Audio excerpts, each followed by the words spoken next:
How to verify your email in Weverse account. Let's get started with the video. Start by moving into your application Weverse. Enter your login credential and log into your specific account. Once you've been logged in, head over to More at the bottom right corner of the screen. Click on the settings icon at the top right corner of the screen. And then head over to Account Settings. Wait for a while for it to load. So in this page, you will be able to see your email address.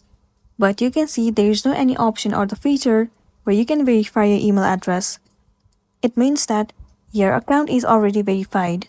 So if you want to get all of the notification and messages on your email address, then what you want to do is go back and head over to Push Notification Settings. You need to make sure that all the notifications of these features are turned on. If not, you simply have to toggle it on. So that's a wrap for this video. If it was helpful, give it a like and check out our next tutorial. Thank you.